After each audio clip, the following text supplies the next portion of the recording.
საპატრიარქოში დღეს წმინდა სინოდის სხდომა გაიმართა, რომელსაც სრულიად საქართველოს კათოლიკოს პატრიარქი, მცხეთა-თბილისის მთავარეპისკოპოსი და ბიჭვინთისა და ცხუმ-აფხაზეთის მიტროპოლიტი, უწმინდესი და უნეტარესი ილია მეორე უძღვებოდა.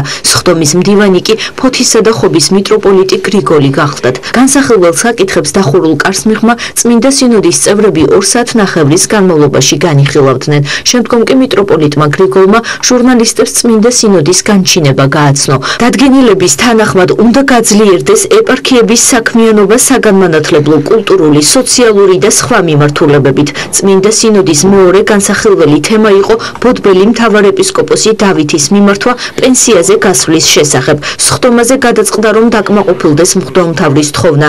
აღნიშნულ ეპარქიაში კი ეპისკოპოსი იაკობი დაინიშნოს, რომელიც ამ დრომდე გარდაბნისა და მარტყოფის ეპარქიას ხელმძღვანელობდა. წმინდა სინოდმა კიდევ ერთი მნიშვნელოვანი გადაწყვეტილება მიიღო. განჩინების თანახმად გარდაბნისა და მარტყოფის ეპარქია მცხეთა-თბილისის ეპარქიას შეუერთდა. ეს არის ჩვეულებრივი რიგითი სხდომა საგაზაფხულო, რომელზეც განხილული იქნა 2 საკითხი.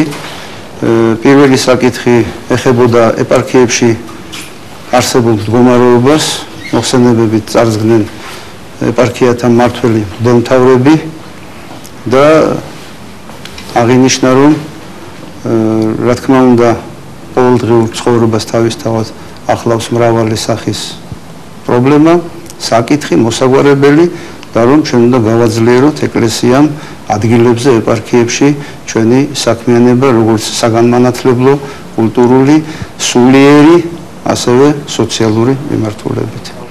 მეორე საკითხი ეხებოდა ბოდბელი მთავარეპისკოპოსის მაღალყოვლადოსამღვდელოესი დავითის თხოვნას. თხოვნის შინაარსი ასეთია, მან ითხოვა ჯანმრთელობის მდგომარეობის გამო პენსიაზე გასვლა. იმჟელა სინოდმა ამ საკითხზე და დაადგინა დაკმაყოფილდეს მაღალყოვლადოსამღვდელოესი დავითის თხოვნა პენსიაზე გასვლასთან დაკავშირებით, ხოლო გამოთავისუფლებულ კათედრაზე, ბოდბის ეპარქიის კათედრაზე გადაწყდა დაინიშნოს მაღალყოვლადოსამღვდელოესი ეპისკოპოსი იაკობიშვილი, ხოლო ეპარქია, რომელსაც მანამდე იკავებდა მეუფე იაკობი, შეუერთდეს მცხეთა-თბილისის ეპარქიას. ეს არის ჩამონათვალი იმ საკითხებისა, რაც დღეს საქართველოს 60 ქულ ავტოკეფალური მართლმადიდებელი ეკლესიის მორიგ სხდომაზე იქნა განხილული.